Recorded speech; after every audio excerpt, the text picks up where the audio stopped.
What if the start of civilization wasn't a beginning, but a restart? What if everything we call ancient Egypt, Sumer, the first bricks, the first laws, the first cities were not humanity's dawn, but a memory of something older? Something lost? This question rattles through the bones of history like a whisper from the deep past. A puzzle piece that doesn't quite fit. When you gather the myths, the ruins, the flood stories, and the impossible stones, you start to hear the echo of something we've long forgotten. A trauma so vast it drowned coastlines, scattered survivors, and left only fragments of knowledge behind. Knowledge that, when rebuilt, appeared not as trial and error, but as sudden, impossible mastery. If that idea grips you, if you're ready to question everything we've been taught about the timeline of history, then subscribe to the channel right now. Leave a comment telling us where in the world you're watching from and what time it is there. Let's see how far across time zones and continents this mystery reaches. And if you find this journey into the past as intriguing as we do, share it. Share the video with someone who needs to hear that the story of civilization might be far older and stranger than they ever imagined. Around 12,000 years ago, the Earth convulsed. Ice cores from Greenland show a violent shift. Sea levels surged by nearly 400 feet, consuming coastlines and reshaping continents. An entire world vanished beneath the waves. Cities, if they existed, were lost.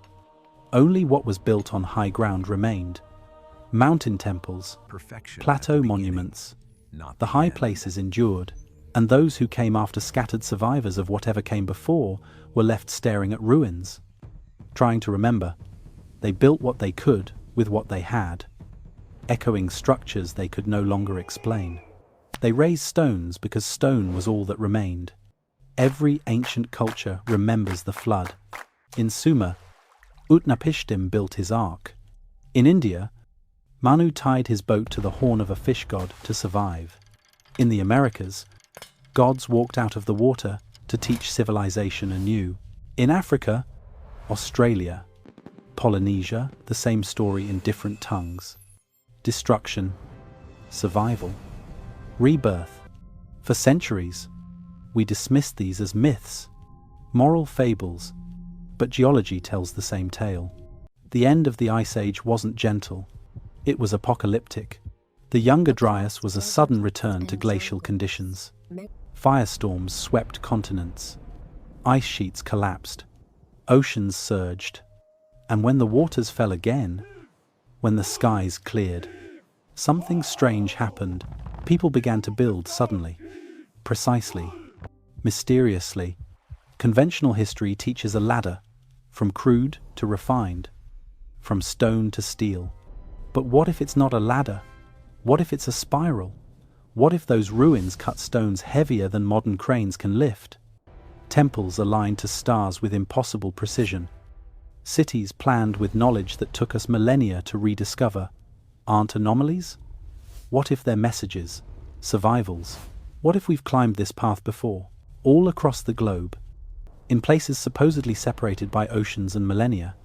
A pattern emerges at Göbekli Tepe in southeastern Turkey. Hunter-gatherers built a temple complex aligned with the stars, 7,000 years before the pyramids. In Lebanon, the megaliths of Baalbek defy explanation, stones over 800 tons placed with surgical precision. In the Andes, the walls of Sacsayhuaman are fit so tightly that not even a knife blade fits between them.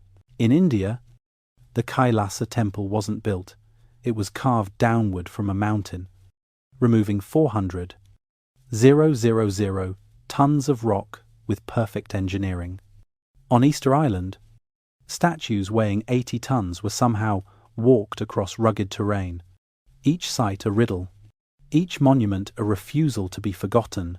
These are not theories, these are stones. We can measure them, we can walk among them, and, for over a century, we explained them away. Primitive people with time and labor, rolling logs, trial and error. But technology is catching up with the mystery. Ground-penetrating radar shows chambers beneath the Sphinx that predate known dynasties. LiDAR reveals vast Mayan cities beneath jungle canopies, entire civilizations we didn't know existed. Sonar finds walls and terraces under the sea, where no land has been for 10,000 years. Satellite images trace ancient riverbeds beneath the Sahara, where ruins may yet sleep. The Earth is slowly giving up its secrets, and with the ruins come the stories, myths that no longer feel like fiction. The Egyptians spoke of Zep-Tepi, the first time, a golden age before memory. The Sumerians wrote of Oannes, a being from the sea who brought writing and law. The Maya remembered Kukulkan. The Andes remembered Viracocha. The Indian Vedas speak of Manu, different gods, different names, same mission, to restore what was lost, to teach again what had been forgotten. They weren't inventors, they were messengers, carriers of memory. The more we learn, the more the story we've told ourselves begins to crack. Why does advanced architecture appear immediately in the archaeological record? Not slowly, but suddenly. Why does writing in Sumer arrive as a fully formed system, capable of tracking astronomy and commerce, with no clear evolution? Why does the Great Pyramid represent perfection at the start, not the end, of Egyptian pyramid building? Why are the oldest structures often the most precise? It doesn't follow. Unless we're missing something. History is written by what survives. Books burn, languages vanish, but stone remembers. And what we find carved into stone: precision, alignment, resonance, balance suggests a knowledge of math, astronomy, physics, and engineering far beyond what should have been possible. It suggests design, it suggests purpose, it suggests memory. Not just personal memory, but civilizational memory. Imagine living through such a collapse, the ocean swallowing your home, fire falling from the sky, ice returning, everything gone, and then silence. You emerge into a world changed. You remember the stars, though you can no longer track them. You remember the cities, though they lie beneath the sea. You remember that once we knew how to shape the earth to speak to the heavens, and you begin again, with what you have, with what you remember, and so you build, not just to survive, but to honor, to remember, to warn. You align the temple with the stars because your ancestors did, and because something in you whispers that it matters. You carve the animal spirits because you know they walked with you once. You raise stones too heavy for your own tools, because you remember that they stood before. Not myth, memory. Memory in stone. Across continents, the pattern repeats. Architecture appears too early. Math arrives too complete. Celestial alignments are too precise. Cultures too far apart share numbers, gods, and symbols. Floods drown their stories. But the monuments rise again. It doesn't look like progress. It looks like remembrance. We may never know the full truth, but the evidence is no longer silent.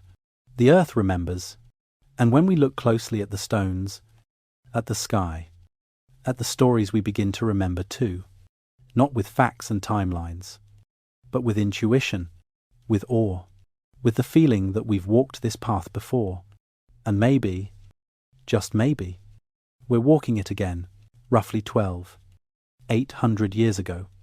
Earth shuddered beneath a catastrophe that reshaped continents, drowned coastlines, and extinguished species that had thrived for millions of years. Known as the Younger Dryas, this sudden climatic reversal is no longer just a mystery of geology. It may be the key to understanding why so many ancient cultures speak of a world-ending flood, and why the remnants of an inexplicably advanced knowledge system seem to emerge not at the beginning of civilization, but immediately after this global trauma. Something happened, and for the survivors, it wasn't just about rebuilding life, it was about preserving memory, salvaging fragments of a lost world, and embedding those fragments in stone. Myth and alignment. The geological signature is unambiguous. Across North America and parts of Europe and Asia, a distinct black mat of carbon-rich material appears in the sediment and ash layer, the residue of wildfires that raged continent-wide. Within it, we find nanodiamonds formed under extreme pressure, impact spherules, tiny molten droplets of rock, and concentrations of platinum and iridium. Metals often associated with asteroids or comets. The implication is profound. Earth was struck or grazed by cosmic debris, possibly from a fragmenting comet. The impact may have triggered instantaneous climate collapse. Glaciers surged, temperatures plummeted, sea levels fluctuated, entire ecosystems crumbled in the space of a single human lifetime. The megafauna mammoths, mastodons, saber-toothed cats, giant ground sloths were gone, not over centuries, but abruptly, and along with them, early human cultures vanished or were radically altered. In North America, the Clovis culture, long considered the first widespread human presence on the continent, disappears from the archaeological record at exactly this time. Not faded out, but severed, as if something struck not just the land, but the arc of human progress itself. Imagine what it meant to witness this, to watch skies darkened by ash, rivers boiling from glacial floods, firestorms sweeping forests where game once roamed, to see the ocean rise hundreds of feet in a matter of years, swallowing everything. If cities or coast-bound civilizations existed before the Younger Dryas, they now rest beneath hundreds of feet of water lost, erased, unreachable. What remains are the high places, the inland hills, the mountains, the plateaus where memory survived in people who had lost nearly everything. And yet, amid this global destruction, something else emerged: structure. The same cultures that should have been scrambling for basic survival began building in ways that baffle archaeologists. Not shelters, but monuments. Not chaos, but order. The earliest monumental structures, Göbekli Tepe, for instance, don't show experimentation, they show execution, knowledge, alignment, geometry, astronomy, architecture, not as invention, but as legacy, a legacy that seems impossible for hunter-gatherers to produce unless they inherited it. This is where the myths begin to echo the science. In ancient Mesopotamia, Utnapishtim survives the flood on an ark built with divine guidance, carrying the seed of all life. In India, Manu is warned by a great fish to build a boat before the deluge. In Greece, Deucalion and Pyrrha survive a flood sent by Zeus to purge the earth. In the Andes, Viracocha emerges from the waters to recreate the world. In China, the hero Yu tames the floods through engineering. In Native American lore, the Hopi, remember, fleeing to underground caverns to escape the rising waters. The details differ, but the shape of the story is the same: destruction, survival, transmission. What if these weren't allegories? What if they were testimonies, cultural memories passed down through oral traditions, encoded in religious texts, rituals, and architecture?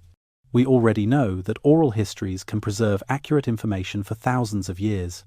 Aboriginal Australians recount sea level rise and submerged landscapes that match modern geological reconstructions. Could flood myths be the same accounts of a real event remembered not through science, but through story? The Younger Dryas was not just a climate anomaly, it was a rupture, a moment when something vast was lost. And what followed bears the fingerprints of recovery. Not origin. We see sudden bursts of technology, agriculture, megalithic architecture, metallurgy, calendar systems arriving in fully formed frameworks, without clear evidence of the long development curves we expect. The assumption has long been that civilization began around 5,000 years ago and developed linearly. But if the Younger Dryas reset the timeline, we must rethink our foundations. Not a steady climb, but a collapse and a remembering. From this perspective, ancient sites begin to make more sense. Their builders weren't geniuses out of nowhere. They were descendants of survivors, people who inherited fragments of advanced knowledge and tried to replicate what they'd lost. They might not have understood why certain alignments mattered, only that they did. They may not have known how to cut and move 100-ton stones easily, but they remembered it could be done. And they found a way.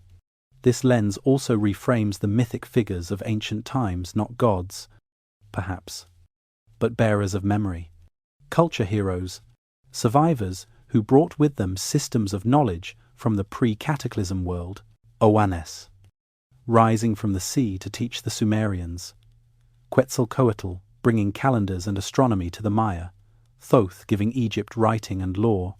Their names and forms may differ, but their mission is always the same: to restore, to rebuild, to remind. So what kind of world preceded the Younger Dryas? We don't know. Its ruins may lie beneath the seas that rose after the impact.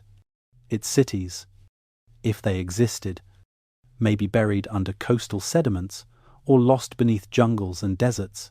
What we do have are the echo sites that shouldn't exist when they do. Technologies that arrive before their time. Myths that speak of floods and survival with uncanny consistency.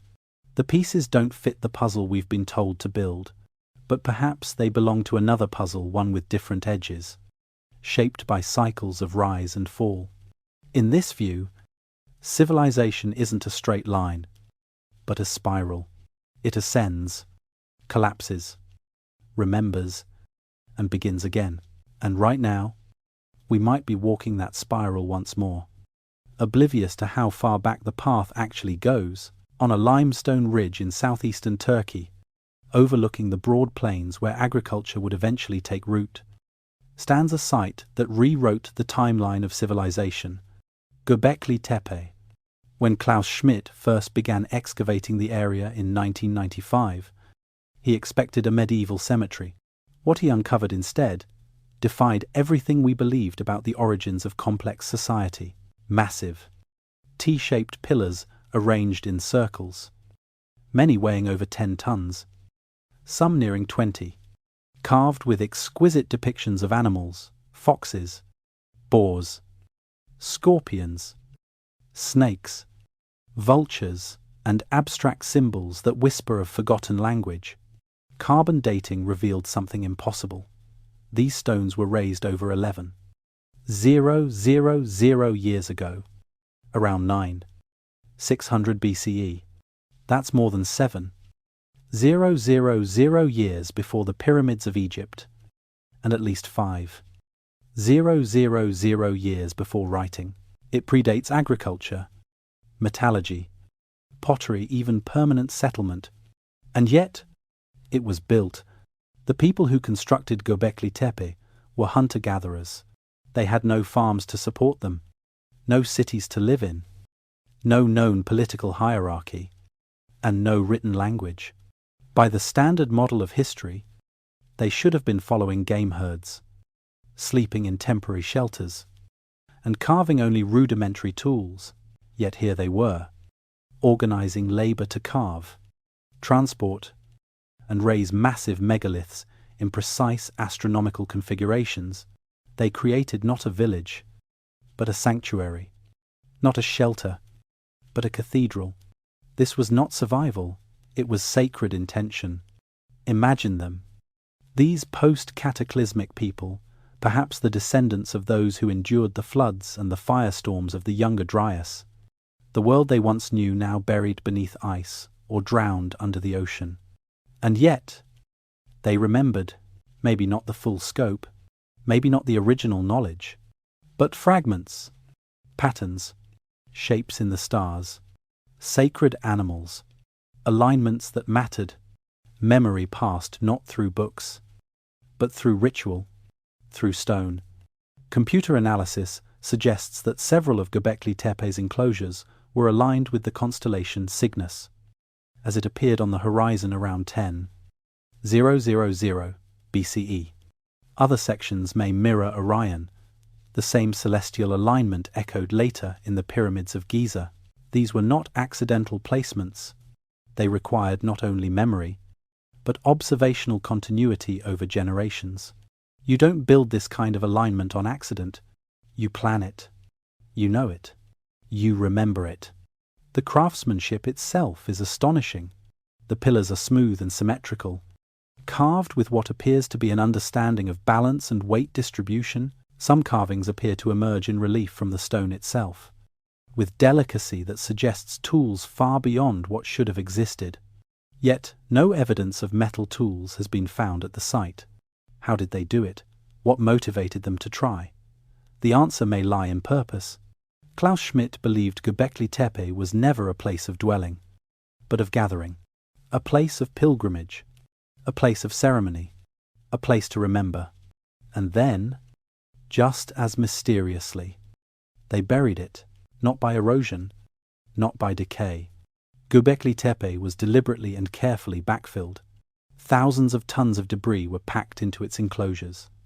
The site was sealed, as if the builders were closing a book they could no longer read, or preserving something they feared would be lost.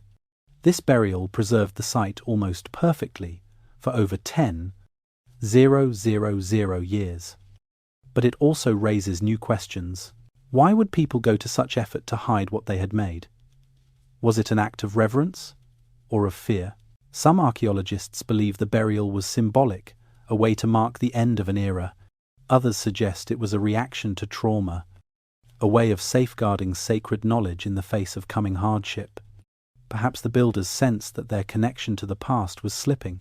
Perhaps they knew that the knowledge they carried would not last much longer, and so they sealed it in stone, like a message to the future. When we examine Göbekli Tepe in the wider context of ancient monuments, it begins to feel like a beginning, but not of civilization, rather of its re-emergence. It may represent the first time after the cataclysm that humans gathered to restore what they remembered.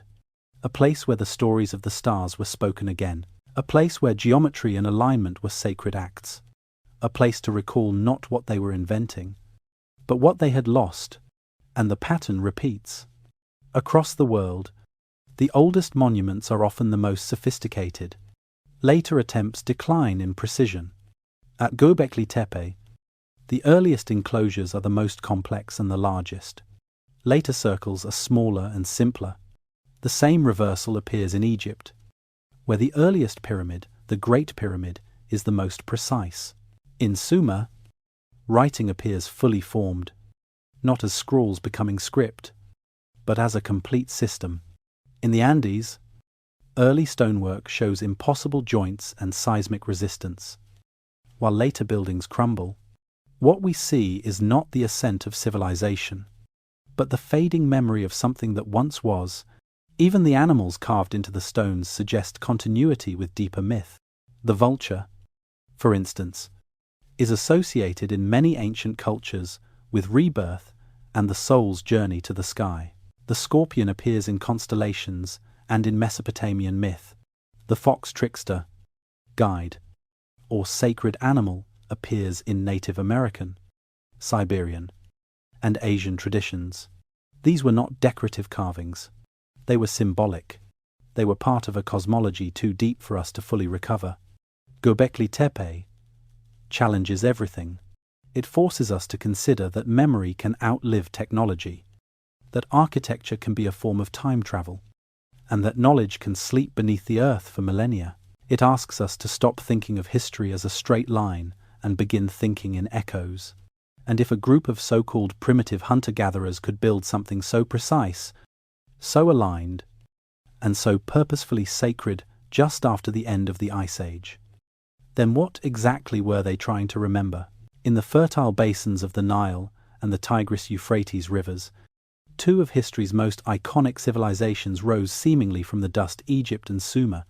For centuries, scholars believed these were the original cradles of civilization, the first organized expressions of urban life, writing, law, astronomy, and monumental architecture. But what if we've misunderstood what they were? What if these cultures were not inventors of civilization, but restorers of it? What if what we see in their earliest and most stunning achievements is not the naive birth of new ideas, but the sophisticated echo of knowledge inherited from a forgotten past? The Great Pyramid of Giza looms like a riddle in stone. It is the most studied structure in human history.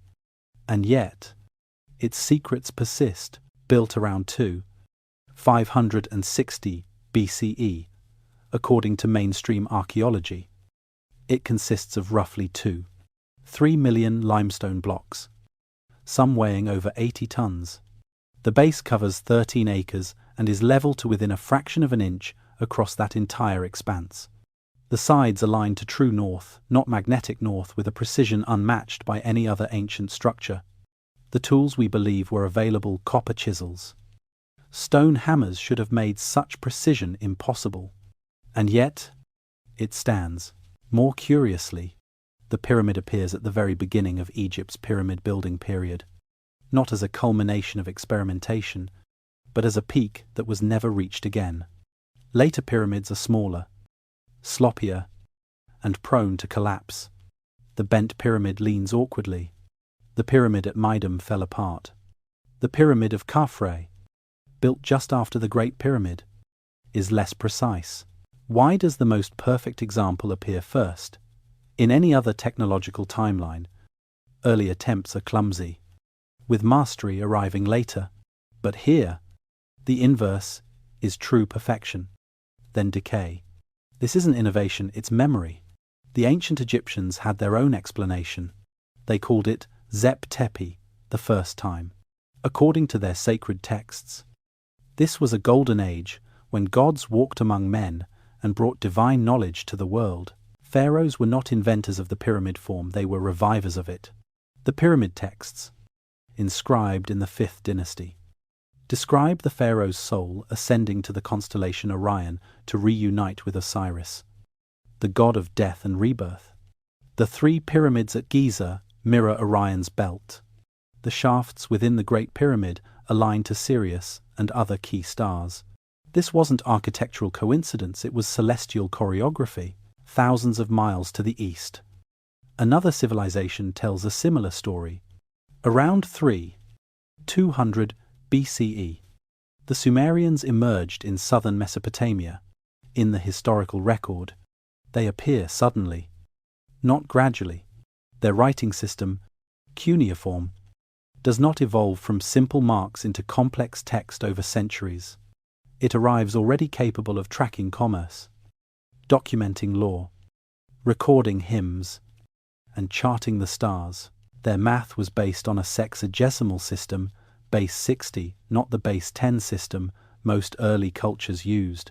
From this, we inherit 60 seconds in a minute, 60 minutes in an hour, 360 degrees in a circle. This is not a primitive counting system. It's one optimized for complex astronomy and timekeeping.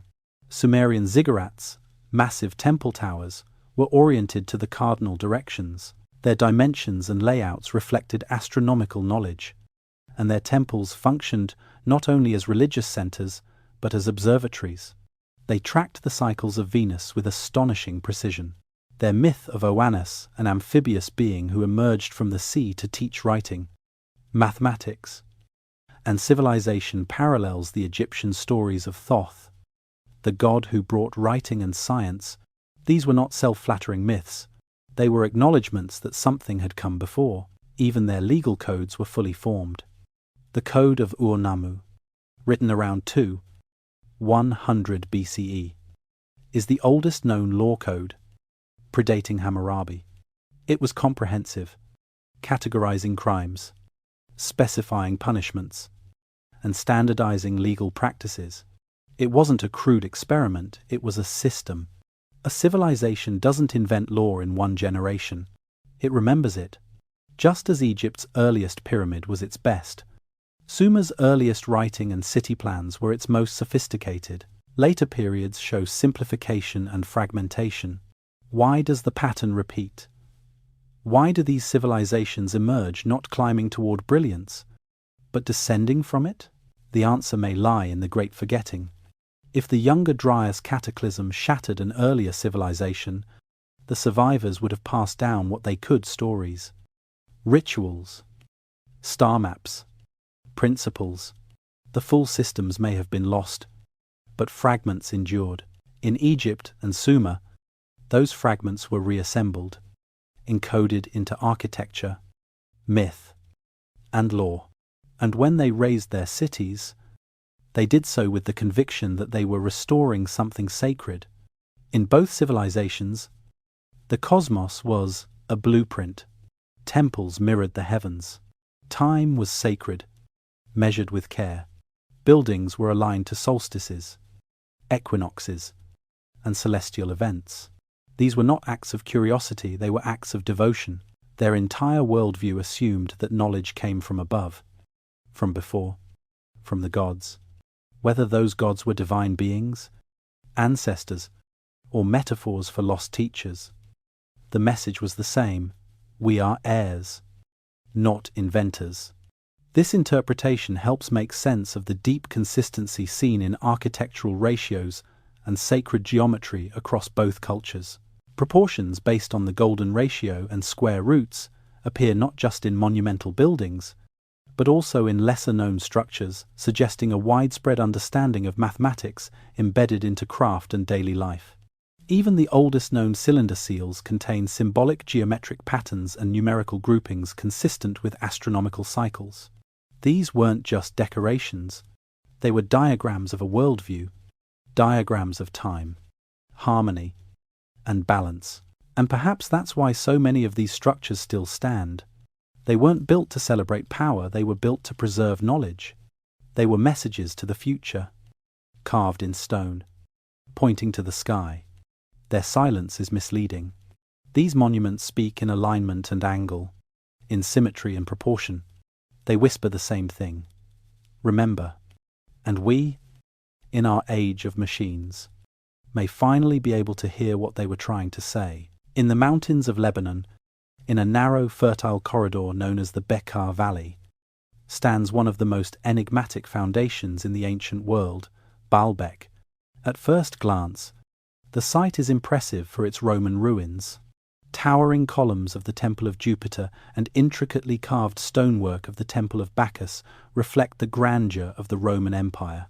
But what lies beneath these structures, hidden in plain sight, is something far older, far stranger, and far more difficult to explain. Stones so large that even today's most powerful machines would struggle to move them. And yet, someone moved them thousands of years ago.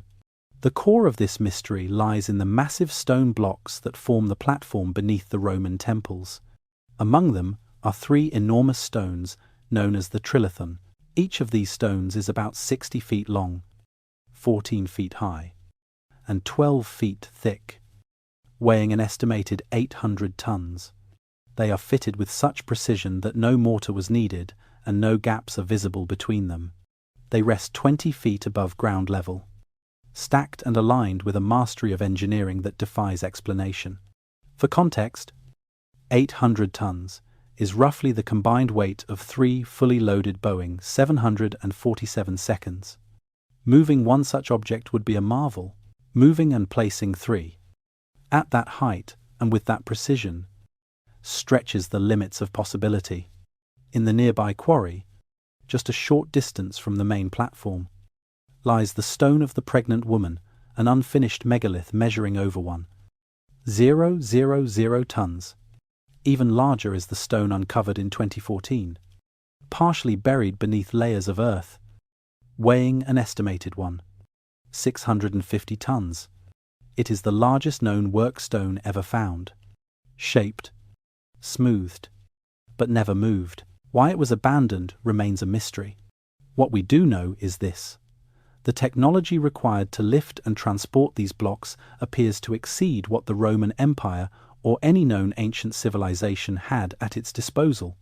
The mainstream explanation is that the Romans, great engineers in their own right, built the entire platform, including the trilithon, in the 1st to 3rd centuries CE. But this theory raises troubling questions. The heaviest stones the Romans are documented to have moved, like those in Trajan's column or the Pantheon, weigh between 50 and 60 tons, barely a fraction of the trilithon's mass.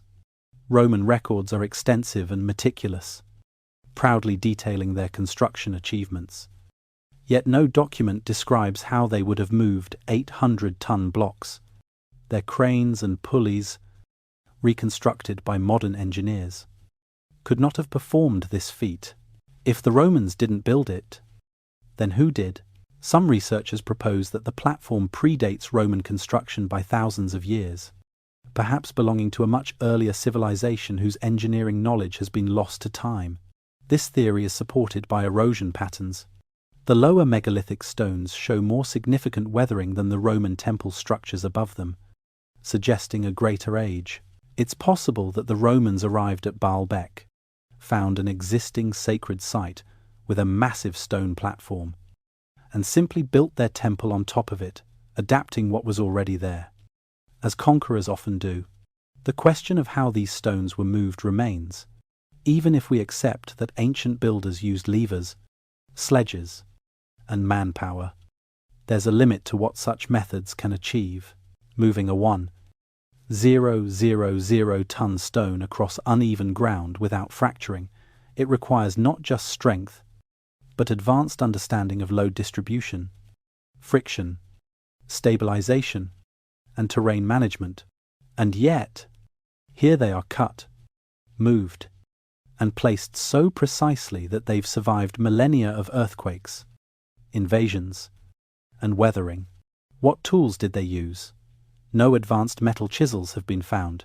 No construction manuals remain. Yet whoever built the platform clearly understood the properties of the stone, the terrain, and the mechanical challenges involved. Could they have used a combination of wooden sledges, lubrication with water or clay, and an intricate system of pulleys and levers unknown to us? Perhaps, but nothing in the archaeological record confirms it. The silence of the evidence speaks louder than explanation. Baalbek is not alone. Similar megalithic construction appears around the world in Peru, Bolivia, Japan, and even in the Mediterranean islands.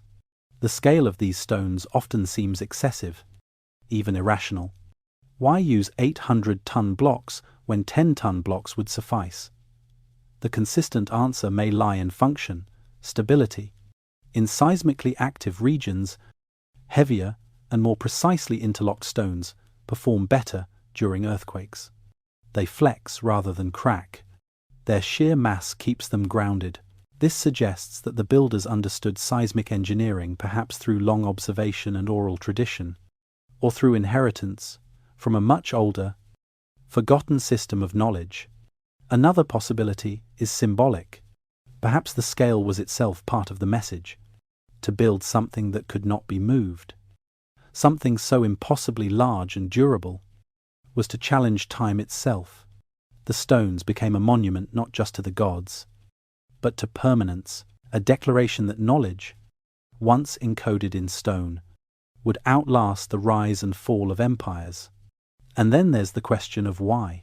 What drove people thousands of years ago to quarry, move, and stack stones heavier than anything modern engineers build with today? Was it religious devotion?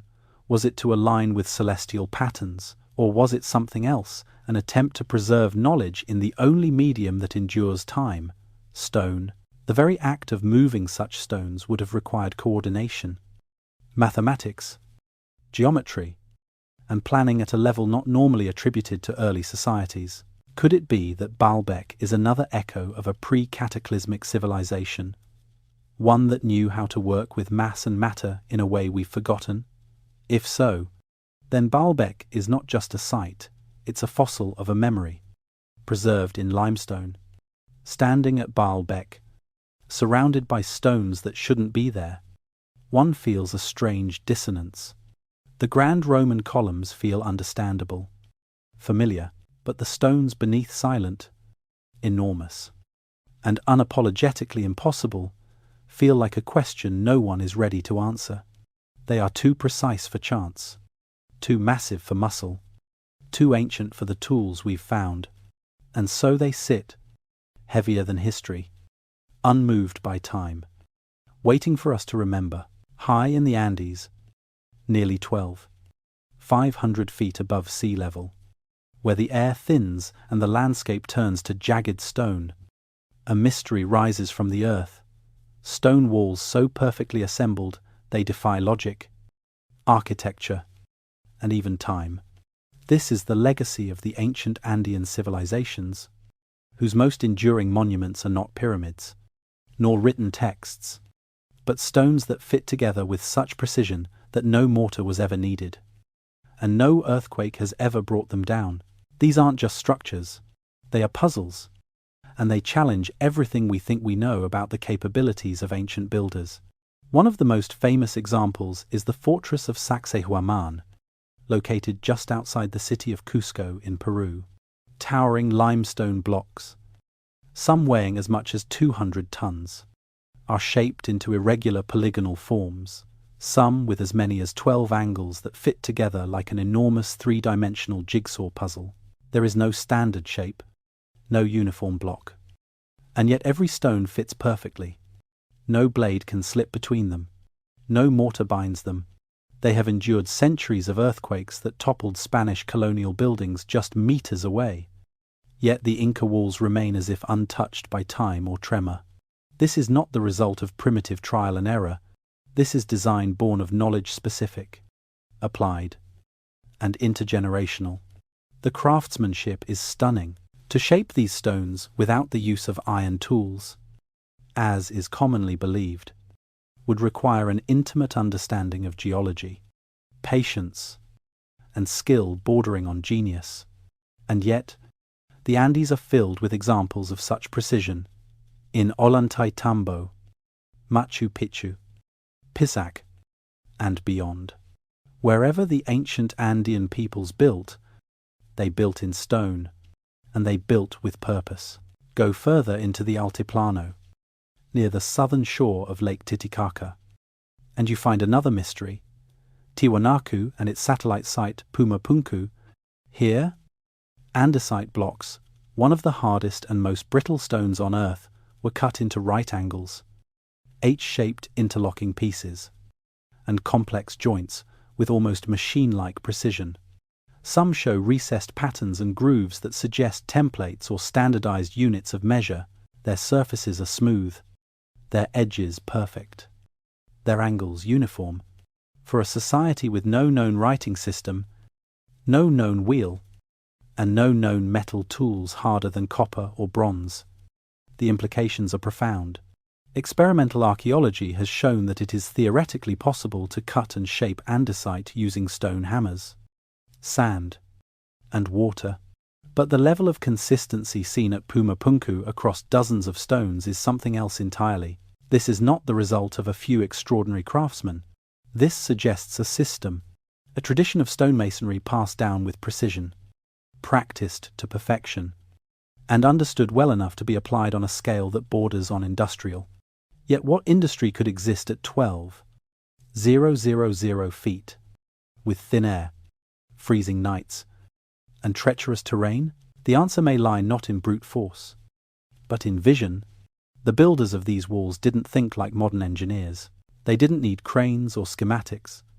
They understood their environment: earthquakes, slopes, soil, sun, and they built in harmony with it. Their irregular stone shapes weren't decorative, they were functional. Modern engineers studying these walls have found that the polygonal joints actually perform better under seismic stress than rectangular bricks. Each odd angle distributes force across multiple planes. The walls don't resist the earth, they dance with it. They flex microscopically, absorbing energy instead of breaking. Further evidence of this intelligence lies in a surprising detail: bronze clamps at Tiwanaku. Small H-shaped metal pieces have been found embedded into stone joints. These clamps, made from an alloy of copper and arsenic or nickel, were poured molten into carved channels, then cooled to bind blocks together. This is early tensile reinforcement structural metalwork, thousands of years ahead of its time. And it wasn't decorative, it was functional.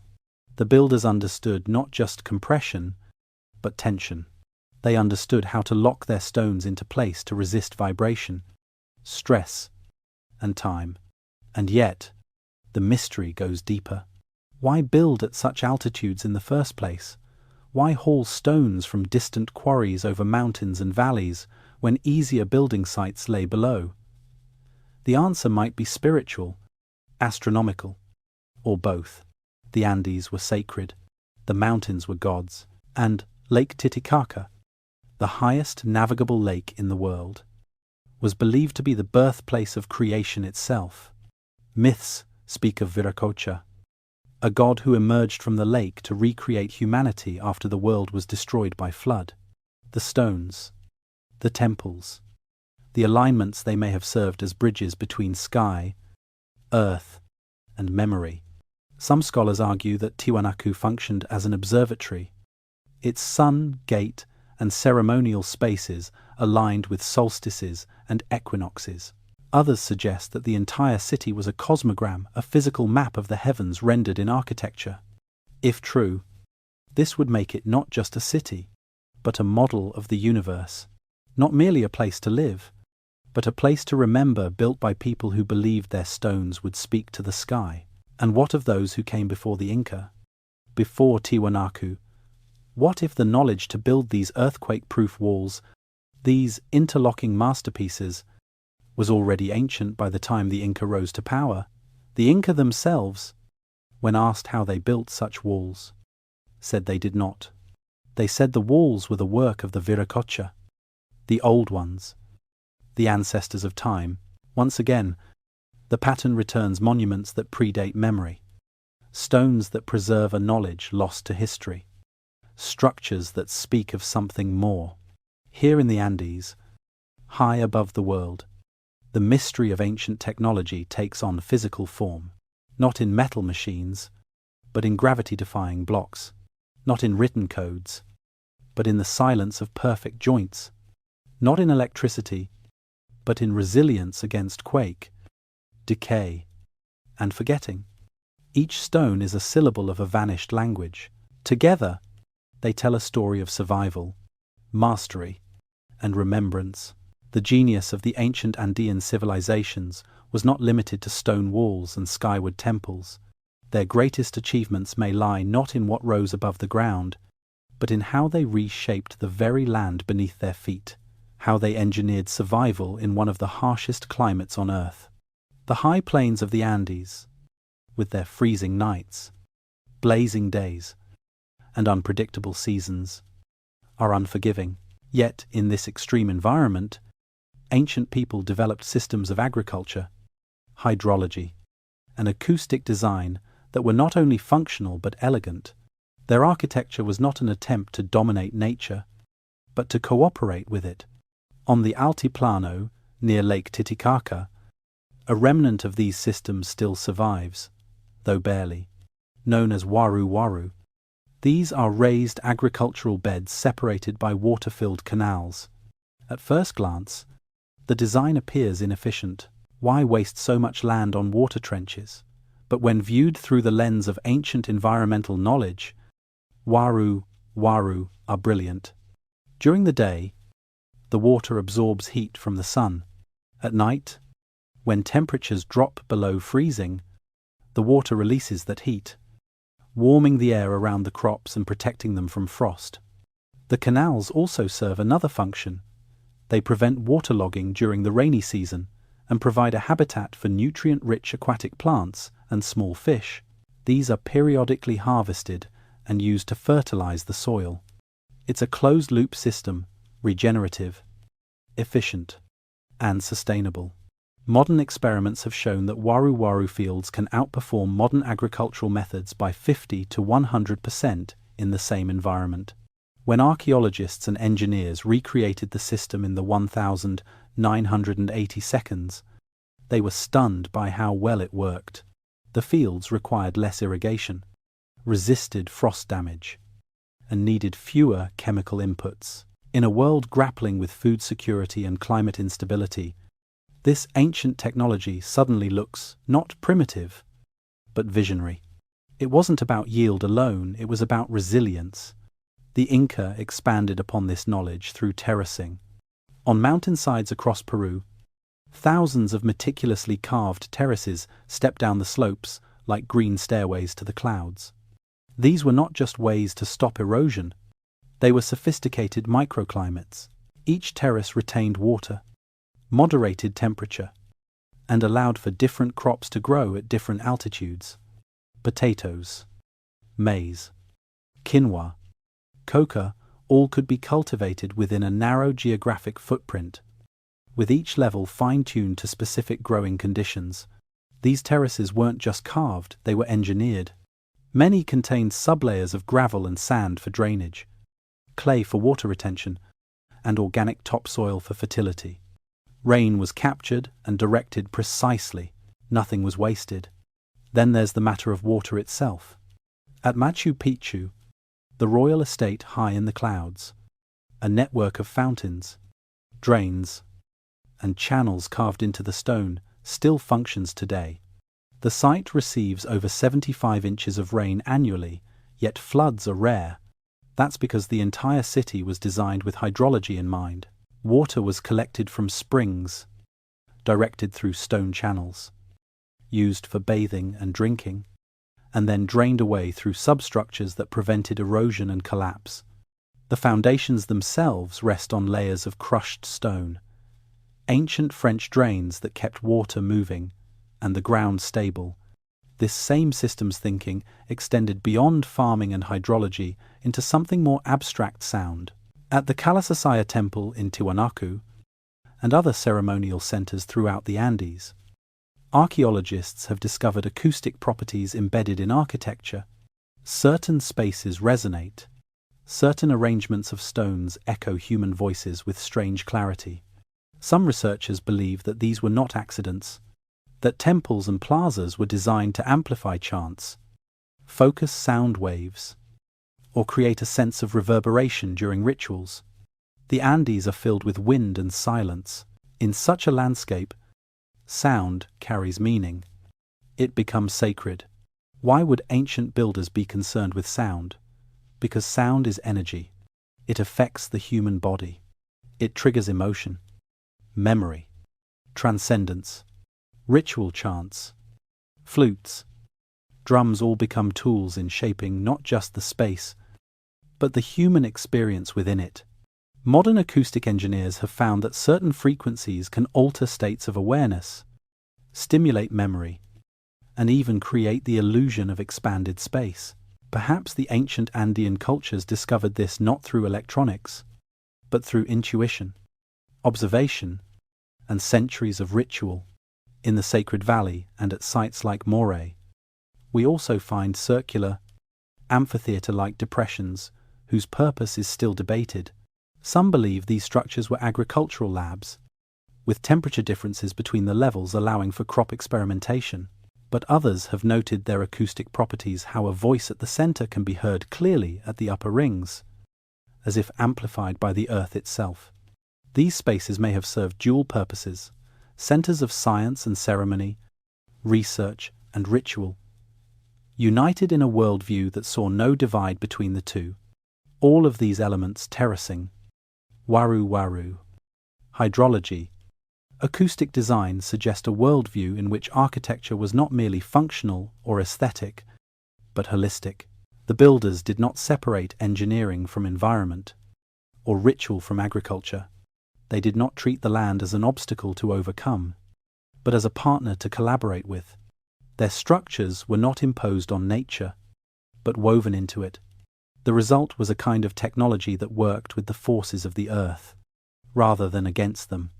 And that, perhaps, is the greatest mystery of all. In our age, we equate technology with machines, electricity, computation, steel.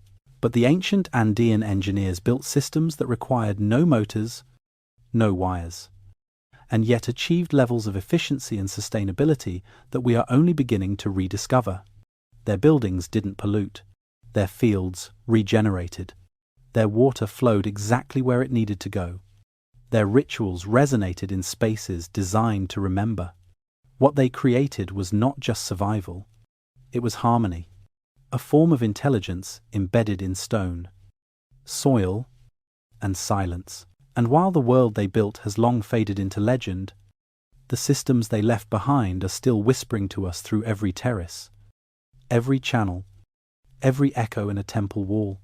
If we listen closely, we might not only remember them, we might learn from them, and perhaps we might recognize that the future they imagined wasn't behind us. It was waiting all along, hidden in the land, on the plains of present-day Pakistan and northwest India, between the shifting waters of the Indus and the Ghaggar-Hakra rivers. A civilization emerged more than 5,000 years ago that defies expectations. The Indus Valley Civilization, or Harappan civilization, was vast, sophisticated, and deeply mysterious. At its height, it covered more territory than ancient Egypt and Mesopotamia combined, yet left behind no known kings, no glorifying monuments, and no conquests carved into stone. What it did leave behind was order astonishing, systematic, mathematical order, streets laid out in grids, drainage systems more advanced than many 19th century European cities, uniform bricks, weights, and measures spanning hundreds of miles. It is, without question, one of the most advanced Bronze Age civilizations ever uncovered, and it may also be one of the oldest echoes of something we've forgotten. The cities of the Indus were not cobbled together over centuries. They were planned. Places like Mohenjo-Daro and Harappa didn't sprawl organically like most ancient urban centers. They were executed like blueprints. Streets run in perfect north-south and east-west directions. City blocks are rectangular. The alignment with cardinal directions is so consistent that it's hard to believe it happened without a deep understanding of astronomy. Homes were built with standardized bricks in ratios of 1, 2, 4 thickness to width to length, a mathematical principle echoed in construction across the civilization. This wasn't artistic variation. This was engineering policy. What's even more staggering is the infrastructure hidden beneath those streets. Covered drains, inspection holes, terracotta pipes.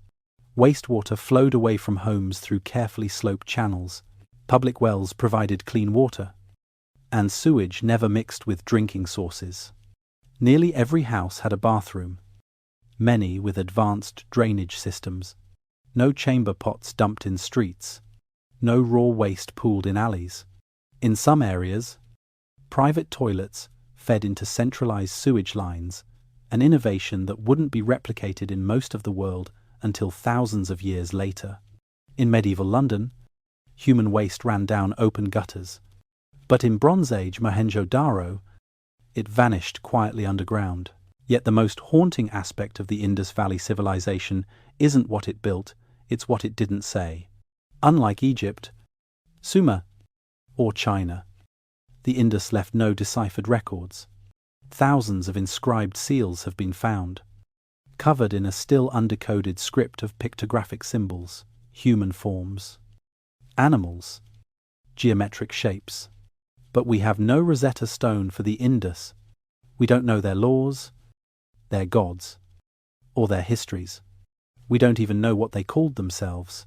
We have only their layout, their systems, and their silence. But what silence? A civilization that left no palaces, no temples, no statues of great leaders, and no evidence of military conquest. There are no victory steles or murals of war. There are no royal tombs filled with golden crowns. In their place, we find public baths, granaries, wells, and grids. We find cities that seem more concerned with cleanliness, stability, and efficiency than with ego. This is not a culture obsessed with kings. It may have been one ruled by principles rather than personalities. How could such a rational society emerge so early? How could they achieve what took others thousands of years to reach: plumbing, civic planning, sanitation, and standardization without the usual indicators of centralized state power or empire? One theory is that they inherited the framework, that they were beneficiaries of a knowledge system already matured, perhaps remembered in part from an earlier age. an age that fell and left only fragments behind.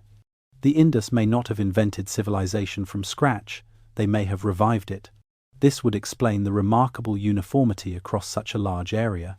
From the coast of Gujarat to the foothills of the Himalayas, Indus settlements use the same measurement systems. Standardized weights and bricks appear everywhere.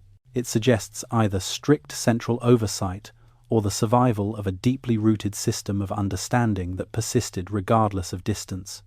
Either way, it implies memory, a cultural commitment to harmony and precision, even if the original source of that knowledge had long since vanished beneath river silt and time. And if we look beyond the cities into later Indian traditions, we begin to hear echoes. The science of Vastu Shastra, the Indian architectural doctrine, is filled with principles that mirror those of the Indus.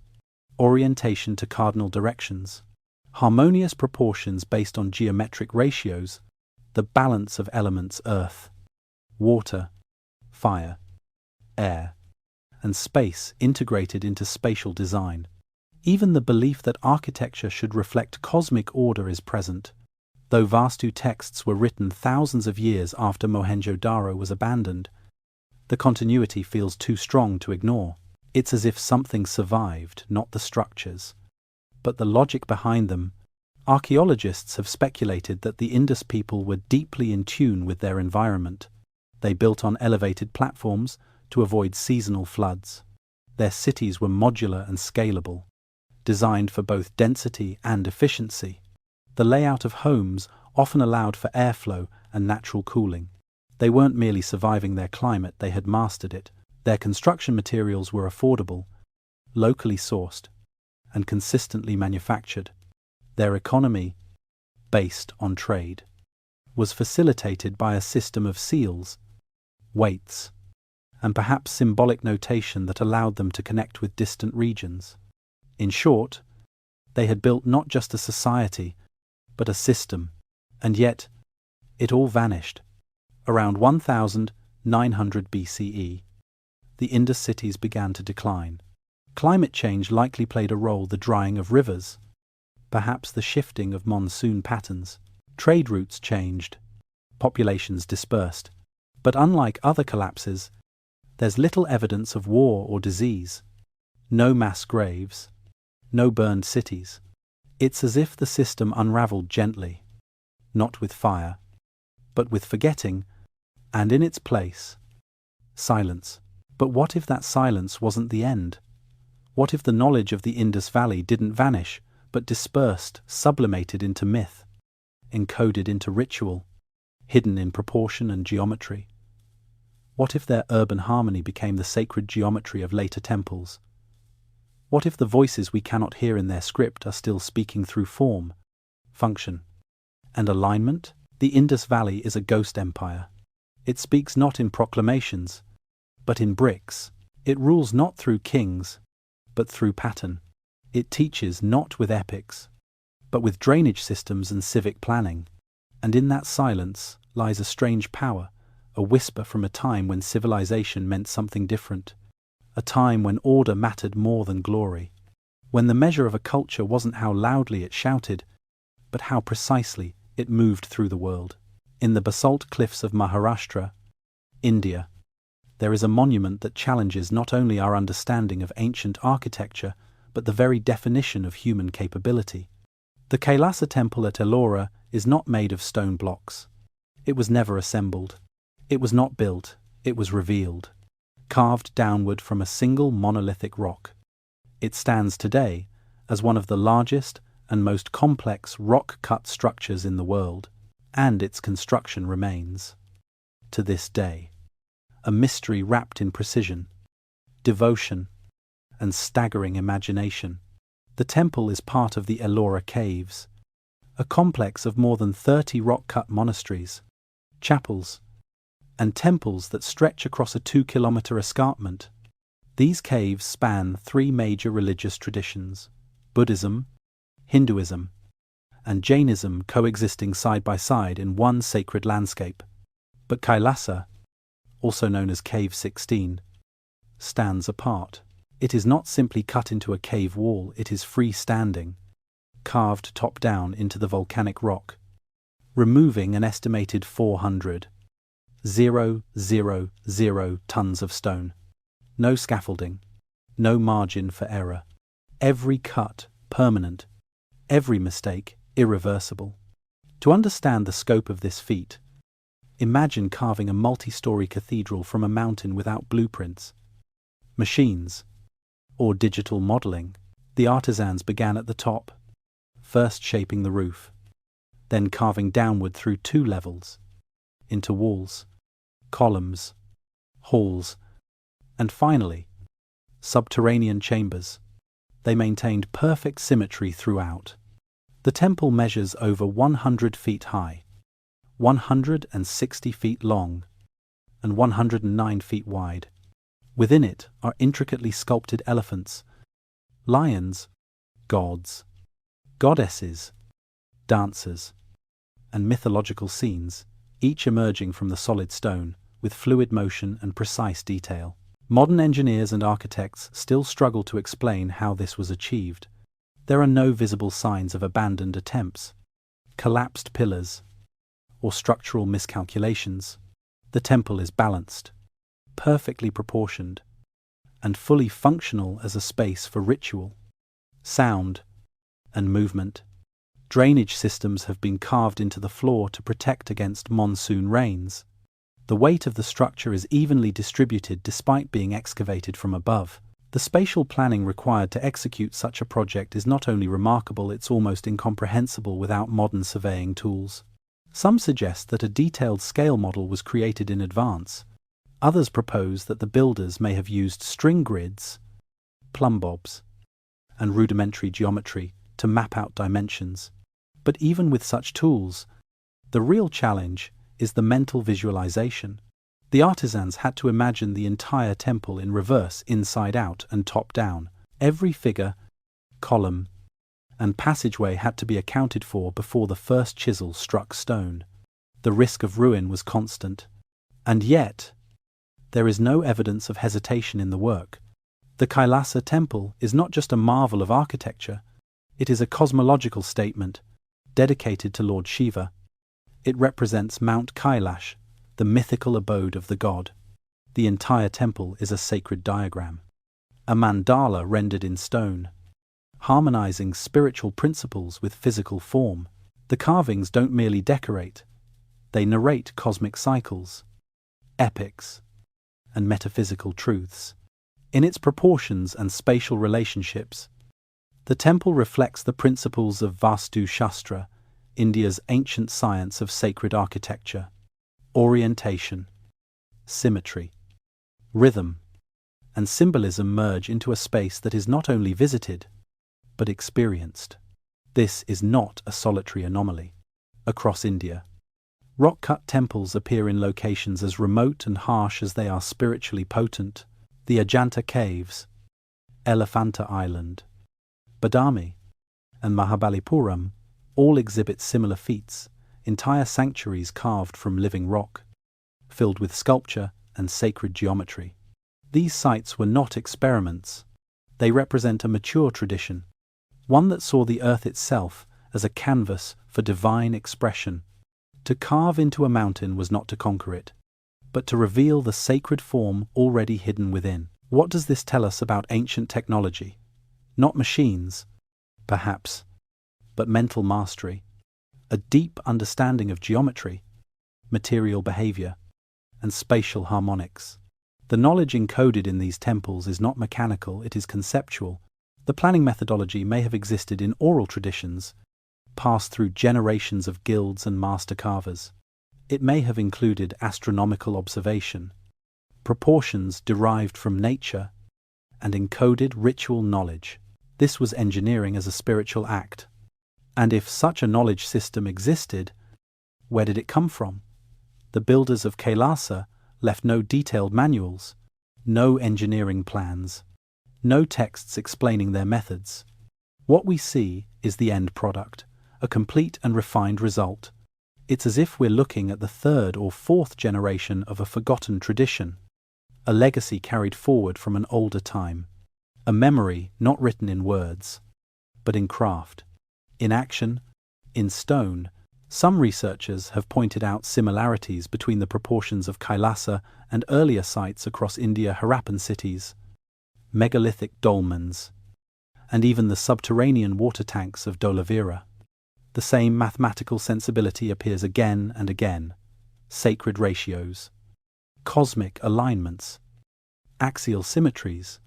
Could there be a through line connecting the Indus Valley, the Vedic ritual altars, and the rock-cut temples of Ellora? If so, then Kailasa is not an isolated miracle. It is the flowering of a much older seed. The deeper you look, the more the monument reveals. The internal chambers echo sound with crisp clarity. The courtyards are flooded with light in a way that seems orchestrated rather than incidental. Even the flow of movement from outer space to inner sanctum follows a ritual progression found in other sacred Indian architecture. The experience of moving through Kailasa is not only spatial, but symbolic. It's a passage through realms. The physical becomes spiritual. The awe that one feels when standing before the Kailasa temple is not just for its scale, but for its silence. It tells no story of its making. There are no inscriptions proclaiming the names of the architects. No glorified kings demand your praise. All that remains is the result: a temple too perfect for its time, too complex for its tools, too vast for its context. It is a monument not only to divine devotion, but to lost knowledge, a moment when form, function, and philosophy fused into a single, continuous act of remembrance. In the lush, sweltering jungles of the Yucatan Peninsula, where the land breathes through cenotes and the forest swallows stone, the Maya built cities that pulsed with time. Their architecture was not just designed to house or impress, it was made to track the cosmos.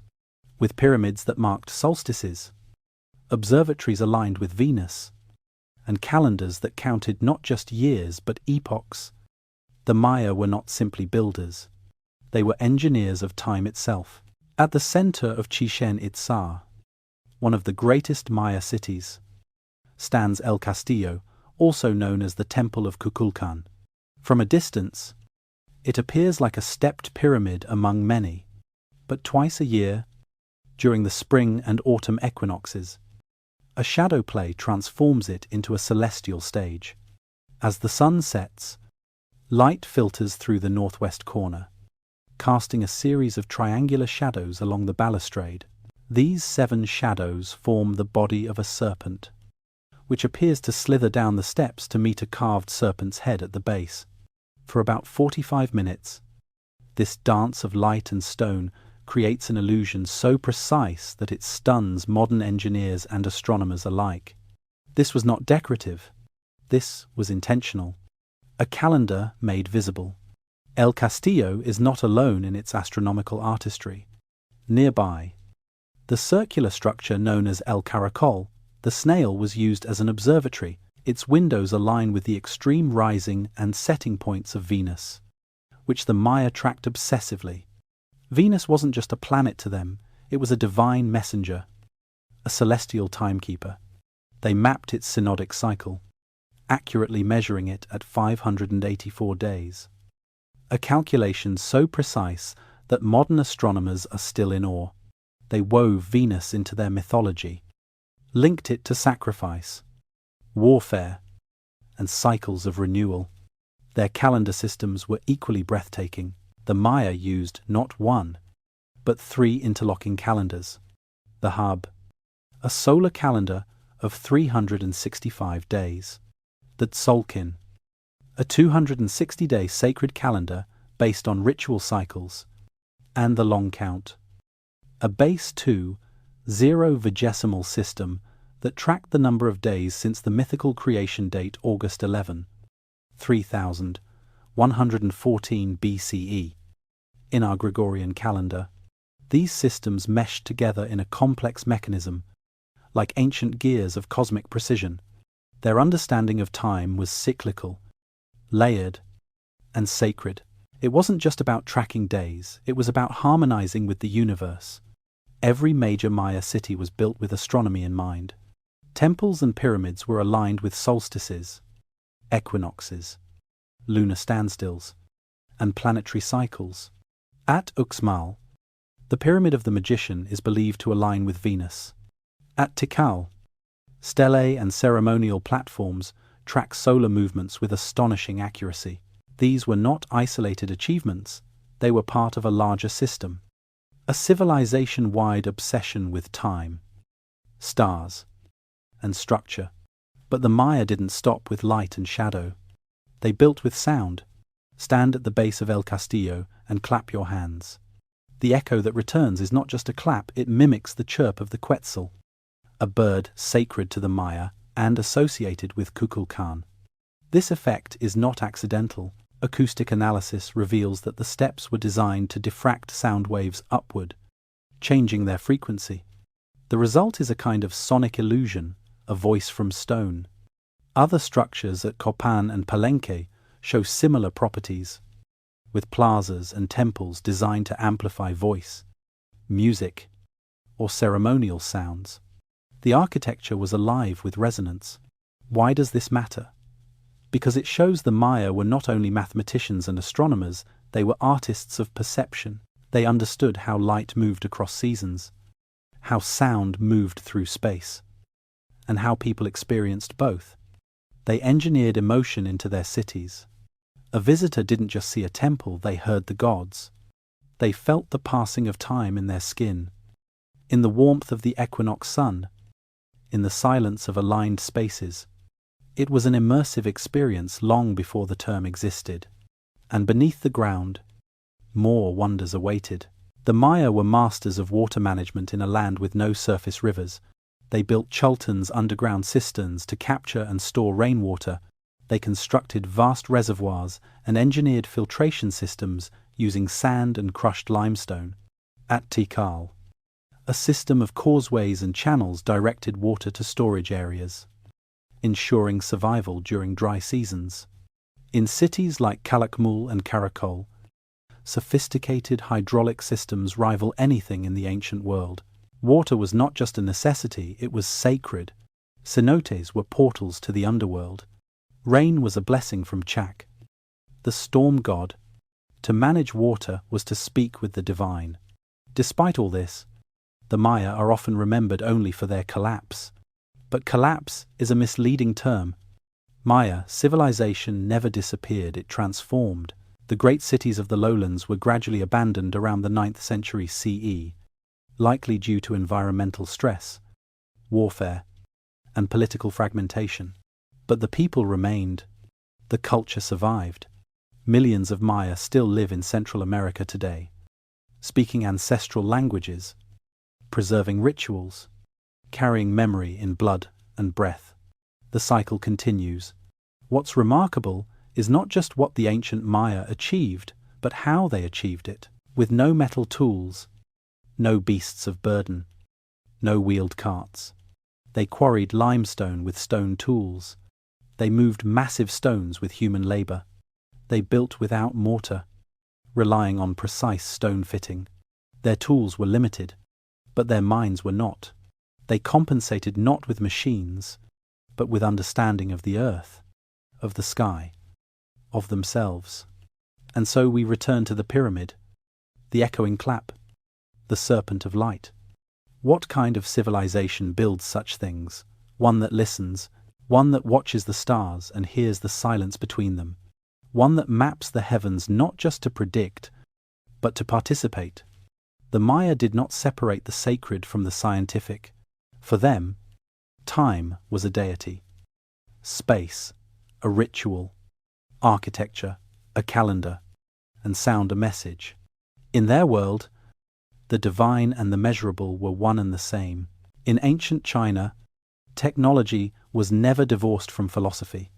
The tools they crafted and the systems they designed were not just functional, they were expressions of balance, reflections of the cosmos, extensions of the natural world.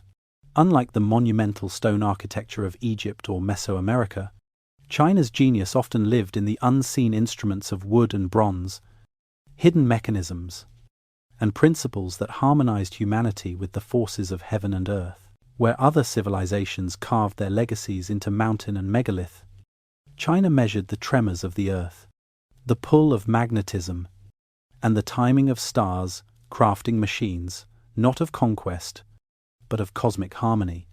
One of the most astonishing examples is the seismoscope invented by Zhang Heng in 132 CE, at a time when most of the world had no way to detect earthquakes until the ground itself cracked. This Han Dynasty polymath devised a bronze vessel adorned with 8 dragon heads, each clutching a small bronze ball. Below each dragon sat a toad, mouth open. When an earthquake occurred even hundreds of miles away, the internal pendulum mechanism would shift in response to seismic waves. Releasing a ball from the appropriate dragon's mouth into the toad's, the direction of the falling ball revealed the quake's origin. According to historical records, the instrument successfully detected a distant earthquake that no one in the capital felt, only to have a messenger confirm it days later. This was not magic. It was engineering. Modern reconstructions have confirmed that Zhang Heng's device could work as described. Its sensitivity depended on mechanical calibration and a profound understanding of balance and motion. But more than that, it reflects a worldview in which even the Earth's hidden movements could be measured and interpreted, where tools could tune into nature, like instruments listening for music. Equally profound was the early use of the magnetic compass, not for navigation, but for geomancy. As early as the 4th century BCE, Chinese sages used lodestones mounted on bronze plates to align buildings and tombs according to feng shui principles. The earliest compasses pointed not north, but south, the direction associated with growth, light, and the emperor. These instruments were used to ensure that structures were built in harmony with the invisible flows of energy known as qi. The landscape wasn't just terrain, it was a living organism. Mountains, rivers, wind directions, all were expressions of cosmic patterns. The compass didn't guide ships, it guided lives. By the 11th century CE, Chinese engineers had begun to harness the magnetic compass for navigation. The Song dynasty's mariners sailed the seas with floating needles, pointing reliably to true directions. But again, this technological leap wasn't born of war or empire. It was born from philosophy, a desire to move in accordance with heaven's order, to align one's path with the unseen logic of nature. Another invisible revolution came in the form of paper. While crude paper-like materials existed earlier, it was Kai Lun in 105 CE who standardized a method for producing high-quality paper from mulberry bark, hemp, and old rags. Light, durable, and cheap to produce. Paper transformed Chinese society. Bureaucracies became more efficient. Literature expanded. Scientific ideas spread. In contrast to the heavy stone inscriptions of other civilizations, China's greatest medium of memory was flexible, portable, and democratic. And then came gunpowder. In the 9th century, Taoist alchemists experimenting with sulfur, charcoal, and saltpeter accidentally created a volatile mixture they called hu yao, fire medicine, initially used for fireworks and rituals. Gunpowder soon found its way into military applications, flamethrowers, fire arrows, explosive bombs, and rockets. But even here, the origin wasn't destruction, it was spectacle. Colorful bursts of flame were used to frighten evil spirits and honor cosmic cycles. Only later did its deadly potential become central. Perhaps the most breathtaking machine of ancient China was the astronomical clock tower designed by Su Song in the 11th century.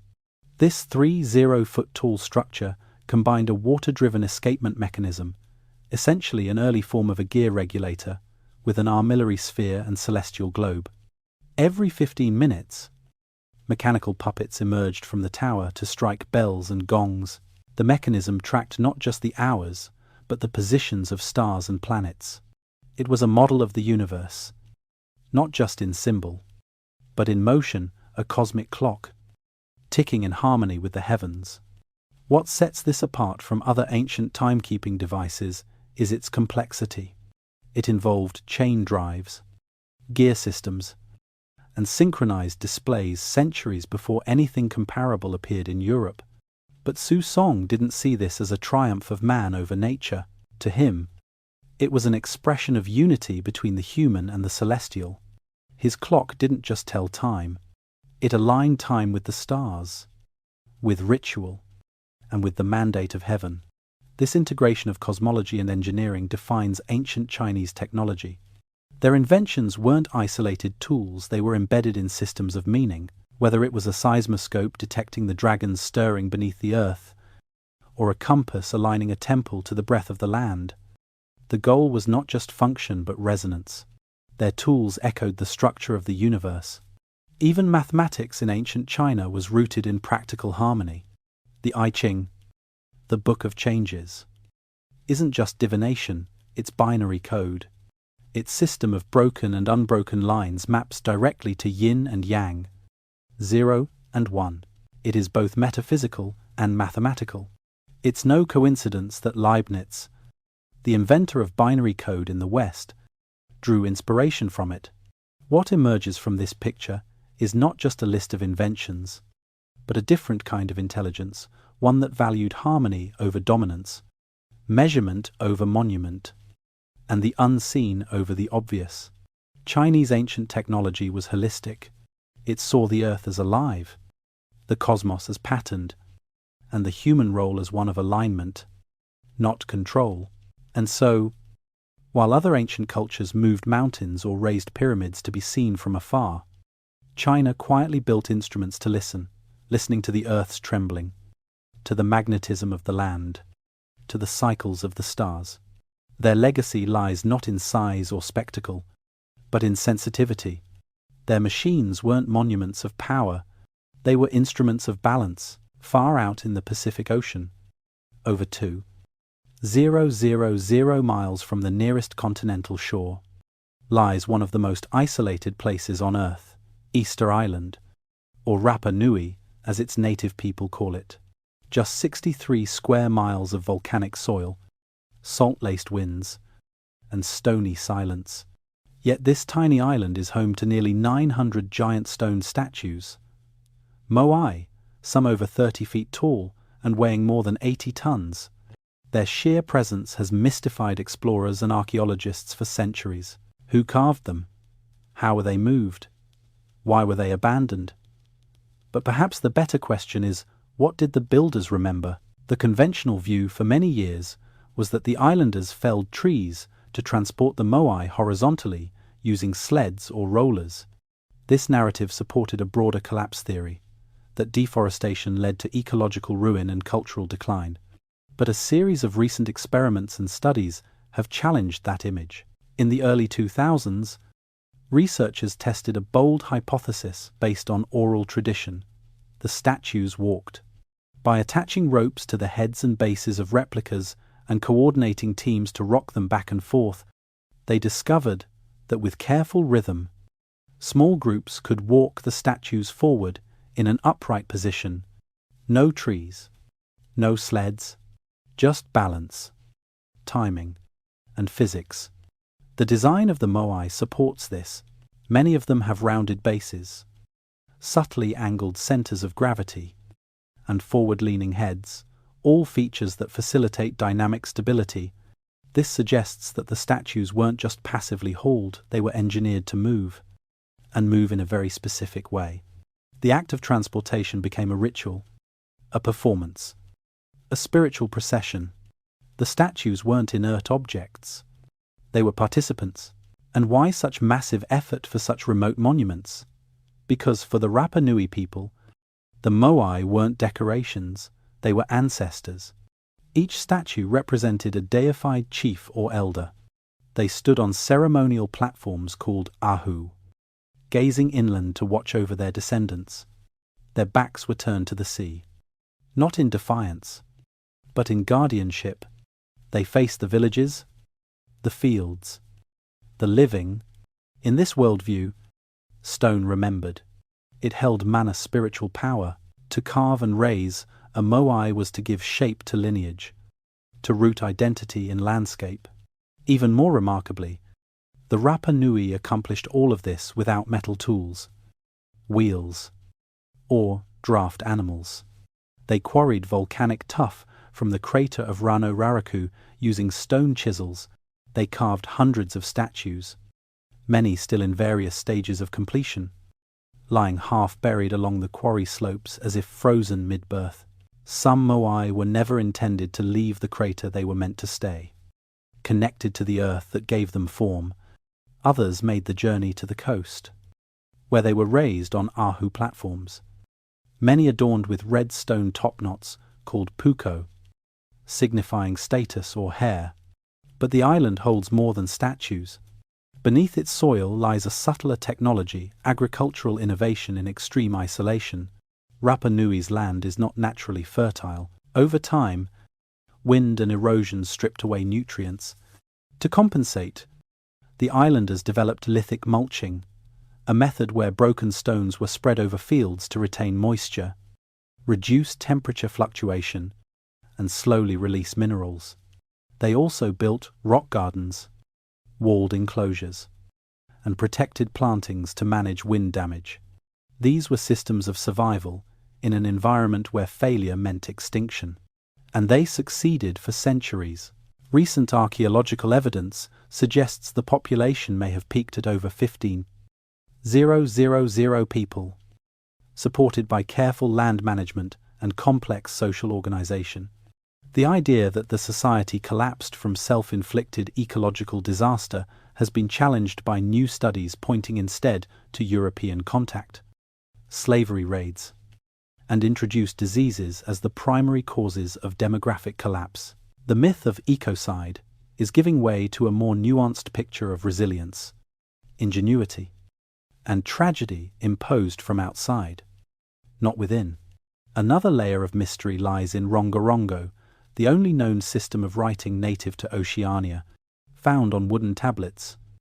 This script consists of glyphs arranged in a unique reverse boustrophodon style, meaning each line is read in the opposite direction of the one before, and upside down. The glyphs include stylized humans, animals, tools, celestial symbols, and abstract shapes. No one has yet fully deciphered it. Some scholars believe it may be a mnemonic device for oral chants or rituals. Others think it could represent true language. Either way, its mere existence suggests a tradition of literacy, symbolism, and recording that belies the stereotype of an isolated Stone Age society. Its sign has tiplated. But perhaps the most profound technology of the Polynesians, including the Rapa Nui, was not made of stone or wood. It was their ability to navigate the ocean itself, without compasses, sextants, or charts. Polynesian voyagers sailed thousands of miles across the Pacific, settling every habitable island from New Zealand to Hawaii to Easter Island. They read the stars, the swells, the flight paths of birds, and the shape of clouds to find land. They memorized star compasses, mental maps of the night sky, where each star marked a direction. They felt wave patterns with their bodies, distinguishing subtle differences in ocean currents. It was embodied knowledge passed orally, refined through generations, and astonishingly accurate. These weren't lucky drifters. They were scientists of the sea, voyagers of intention. When Western scholars finally acknowledged the skill of Polynesian navigation in the late 20th century, it transformed our understanding of what ancient technology could mean. Not machines, but memory. Not engines, but environmental literacy. A mastery of movement and awareness that allowed humans to inhabit one of the largest, most challenging spaces on Earth. So what do the moai really represent? They are not just statues.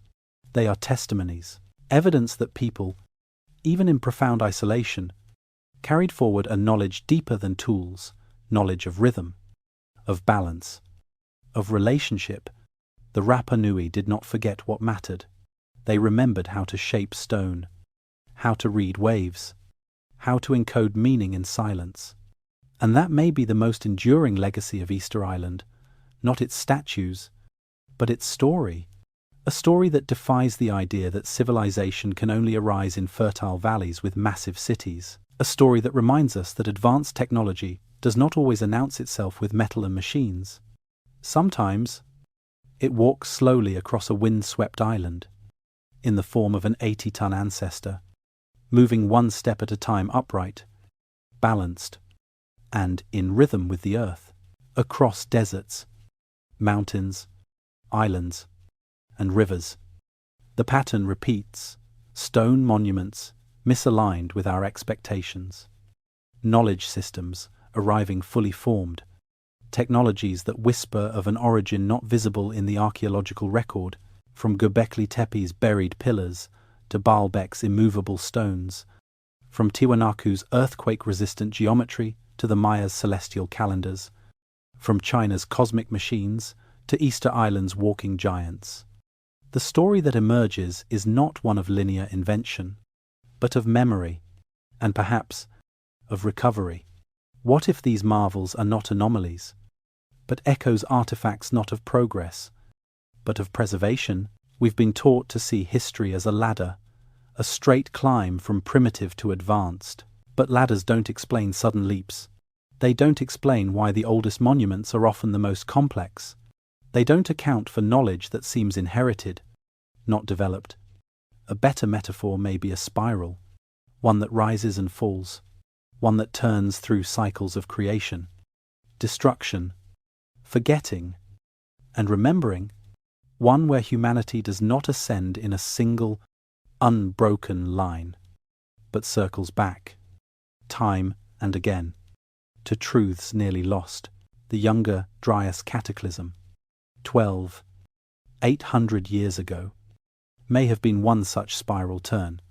A world-ending event, comet impact, global fires, rising seas reset the story. What came before is mostly gone, drowned beneath the oceans or buried beneath sediment, but fragments remained. Survivors carried memory forward, not in books, but in stars, not in language, but in myth, not in blueprints, but in stone. What we call the beginning of civilization, Sumer, Egypt, the Indus Valley may actually be its second breath. This perspective reframes the ancient world entirely. Instead of inventors, the first kings and priests become restorers. Instead of crude beginnings, we see refined echoes, the builders of megaliths, the keepers of sky calendars, the carvers of hidden temples. They were not discovering the new, they were preserving the old. Their temples aligned with stars not because they learned to observe them, but because they remembered the importance of the heavens. Their monuments weren't experiments, they were memorials. Why do so many ancient structures point to Orion, Sirius, the solstices?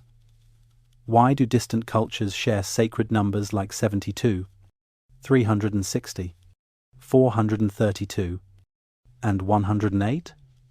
Why do we find the golden ratio, pi, and square roots embedded in stone before formal mathematics existed?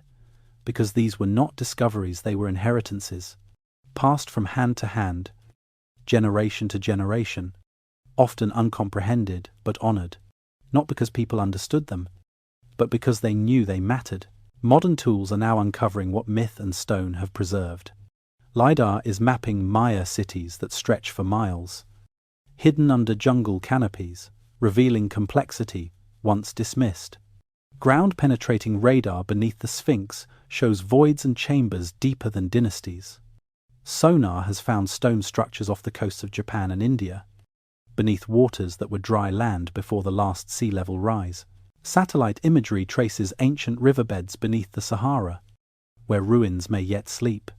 The Earth is slowly giving up its secrets, and with every discovery, the timeline shifts.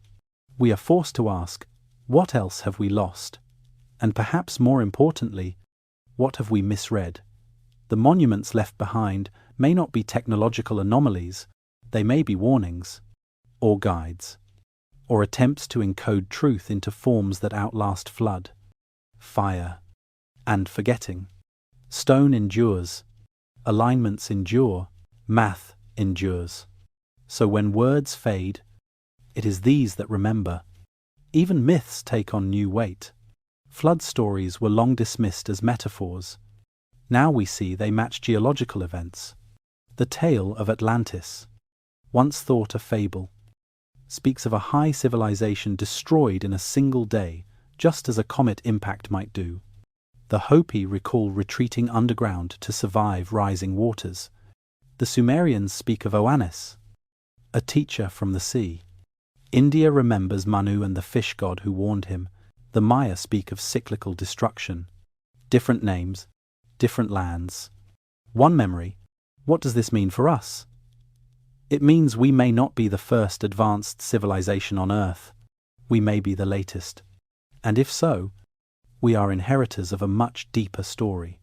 One written not just in data, but in design, in geometry, resonance, and rhythm.